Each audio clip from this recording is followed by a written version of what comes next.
So something fantastic happened to me today. I was hit with nostalgia, and that's like a drug that cringe old people like me use. I mean, I'm not really that old. I'm only...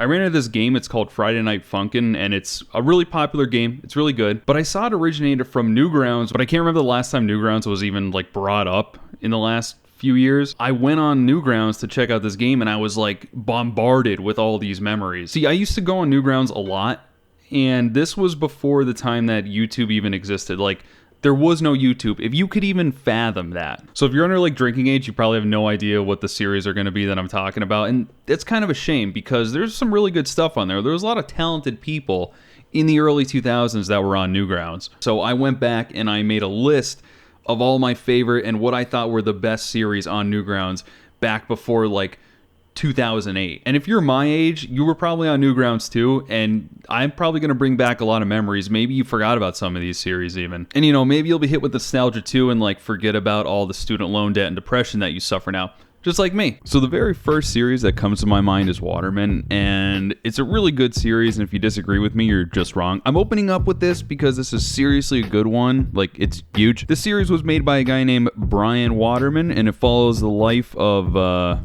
Waterman. Anyway, they get in a classic wacky hijinks. Guess what I got? And I'll give you a hint. It's not a life sentence, and it's eyebolic enhancement surgery. Who's excited? High five! Clap! Whee! You got your what enhanced? Why does it smell like butt in here? Every episode is actually pretty creative and random. Like one episode, they enter an extreme ping pong tournament, and then in another, they eat this snack called bacones and to see who could have a heart attack the quickest. Hey guys, let's have our own contest. Let's see how many bacons we can eat before having a heart attack. Alright, sure. Smashing let's try. Random, but I guess I'm in. How many bacons does it take to have a heart attack? In another one, Waterman gets a pirate ship and goes crazy. Like, I think you'll see that this was in the era of the XD I'm So Random generation. If you don't know what that is, you're blessed. But in this case, it really worked in the show's favor. It does a lot of Family Guy style flashback jokes, but I mean, that's kind of forgivable because this was during the time when Family Guy just came out and was gaining massive popularity. I kind of owe this series because this introduced me to the band Real Big Fish. If anyone knows who they are, I'd play you a song, but you two might actually show up and arrest my ass. Just listen to the song called Sell Out. I guarantee you've heard of them before. So the Waterman series actually used a Real Big Fish song in their intro. Something really cool though is that Brian Waterman actually got Real Big Fish to come onto an episode that he did for a cameo, which was unheard of back then. You guys are Real Big Fish. We totally stole your music and used it for our theme song.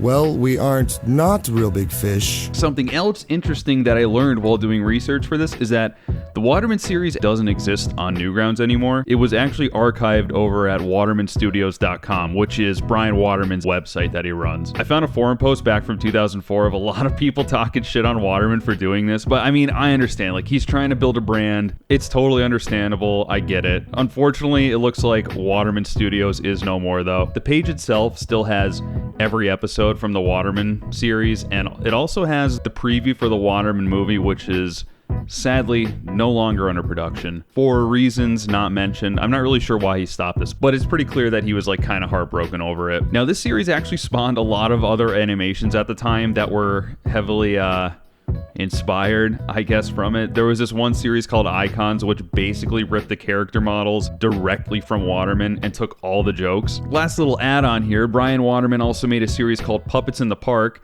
I might even like it more than the main series. Waterman just kind of ad-libs like his own fairy tales, and is actually still pretty hilarious today. If I had to make like a modern day comparison, I would say it's like the interdimensional Cable episode from Richard and Mortimer, except Puppets in the Park is way better. I'm going to go out on a limb and say that Rick and Morty actually stole this idea from Waterman.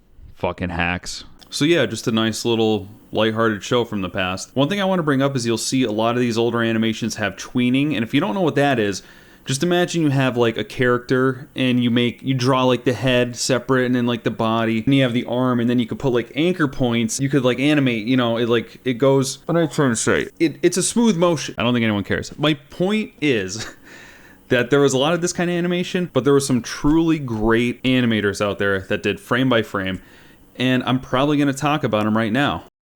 There She Is, made by Sam Bakza, is a very cute and surprisingly deep series that follows a guy who's a cat and this girl who's a rabbit. Okay, you follow me so far? There are several episodes in this series, and they're all done in the style of music videos. This music is good stuff. I'm not familiar with any of it because it's Korean, like the creator, but it still kicks ass. But the best part besides the music and the story is the animation. Back in 2005, this animation just blew me away. I'm over here in Flash MX just like, hey, I made this thing. And Sam Box is over here making frame-by-frame animated masterpieces. It made me realize how much you can actually convey through Flash animation if you're really damn good at it. The heaviest part of this whole series is the social commentary and the story behind this. Okay, so the story basically follows this cat and bunny falling in love. As it turns out, a lot of people don't like that, and I want you to keep in mind, this series came out back in the day where a lot of people were against gay marriage. Like, I'm pretty sure it was a majority opinion back then, which is crazy to think about now. And this kind of social commentary probably flew over my head as a kid, but it's actually pretty emotionally impactful to see the nuance in it watching it again almost 2 decades later. To my surprise, and this kind of made me pretty happy, is that this series is actually still going on. At the time I'm recording this, Sam Box is still releasing animations on his YouTube and Newgrounds page, and he also has a Patreon. Seriously, I highly recommend you go and check him and this series out. I can say that this is probably my favorite out of my entire list that I made here. But that being said, he wasn't the only super talented animator from this time. Brackenwood is a series created by Adam Phillips, known on YouTube as Shoelade. I don't know really how to say that, so I'm just going to stick with Adam. The series' main character is Bitey, who is a Dashkin, which I just learned because I just became aware that this series has a wiki. And I could see why it has a wiki because Adam created this huge world that you just really wanted to visit. Mystical, but kind of familiar at the same time. That's what made this series great to me. It has a cozy feeling when you get to watching it. I'll start with the animation. It was top-notch for the time on Newgrounds, and it's still top-notch now.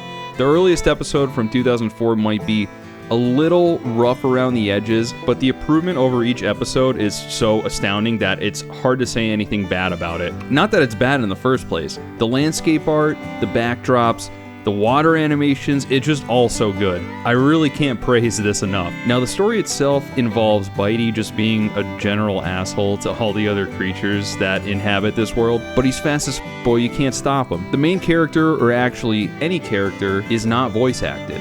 Yes, this series was pretty much just completely silent, except for, you know, some sound effects. And some beautifully composed music which fit each animation. But somehow, Adam still managed to tell a small story within each episode. I know it's cliche to say this, but the world he created really felt like it had tons going on in it. It seemed fully realized. You'll really get that sense while watching it. It's way more of a visual experience than I could describe. I'm happy to say the series is still semi-active. Adam has been releasing Brackenwood Wildlife series documentaries, which both look beautiful, and he's still active on his website too, so I highly suggest you go check him out. Super talented. So I have a question that I want everyone to think about. Who is your favorite dinosaur-themed internet personality? Another classic artist on Newgrounds was, of course, Egoraptor and the Awesome series. Just crazy, ridiculous stuff. His first animation was Metal Gear Awesome in 2006. If you don't know anything about the Awesome series, just imagine some guy who could do great voiceovers, smoked a bunch of drugs, and then went and made animations and screamed over them. You ready for Halo Reach? Ready? Ready doesn't even fucking describe it! One of what I think is his absolute best animations from the Awesome series is An Awesome Halloween. It's completely slept on. I bet a lot of fans of Egoraptor actually have no idea what it is. They were like 9. I guess I'm the only one who hasn't gotten beaten and mauled. Let's go to that house right there. Dude, I'm totally gonna beat and maul the next kid that comes to my door. The best thing about this series is that it wasn't really following any tropes or cliches from the time. These animations just gave me so much joy as a kid. Speaking of that, I really just need to point out this one particular animation. This is dating me heavily, but remember when the PSP was released and Sony decided to make these dumbass squirrel commercials? Well, I actually forgot about this, but while I was looking up stuff for this video, I remembered that Egoraptor actually made an animation dumping on the entire premise of these ads. It's genius. You have to go watch it. I'm bankrupt, you motherfucker! I I don't want to buy a PSP anymore! I'm so fucking pissed at you, Larry! I'm gonna kill you! Oh, you want some more? Girlchan in Paradise, released in 2009, is easily just as fantastic of a series as the Awesome series. I think it might be the best thing that Ego Raptors actually made. If you like anime or you just like to shit on anime, you'll like this. It's a hyper over-exaggerated anime parody with the most ridiculous cliches thrown in and extremely over-exaggerated voiceovers. The series is probably my most watched thing on Newgrounds. What are you doing? I am Captain 31! Okay, there we go. Just as I thought. That does explain everything. And now we will fight, brother! Your power is nothing compared to mine! I don't know. I am strong to... Everybody, get out of here! This is our fight! Okay, I don't see why not. Yeah, I'm pretty tired. So, you... Ego Raptor still has everything archived on his Newgrounds page, more than I knew about, honestly. I've never seen Game Grumps. I don't even know what he's doing now. This is how I know Ego Raptor. It's Newgrounds. If you're a fan, I just think it would be cool to go back and see where he started. So I wanted to finish up strong with some more nostalgia. And with that, we're going to talk about decline of gaming. Like Waterman, I watched this series a bunch as a kid. It was made by the Super Flash Brothers. The Flash Bros were and are still quite talented. In fact, they made snipper clips for the Switch and some other mobile games and Steam games, but they really got their start on Newgrounds. Decline started out as a timepiece, actually. It originally took place in a future where all games were mass-produced just to appeal to the broadest possible audience. And my god, I mean, could they have been any more correct in this prediction? But I feel like they kind of dropped that premise after the first episode.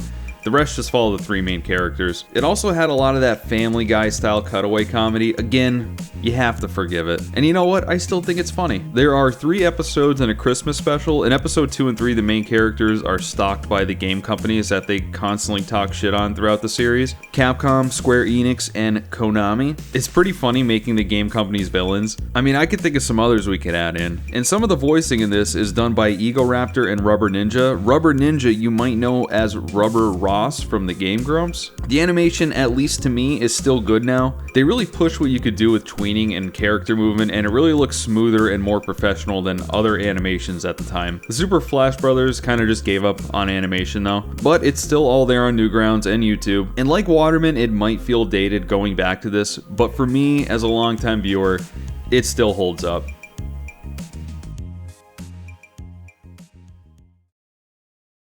I had a lot of fun making this video. It was pretty nice to go back and check out some of these old animations. But seriously, if you like this, subscribe, consider it, maybe. I don't know.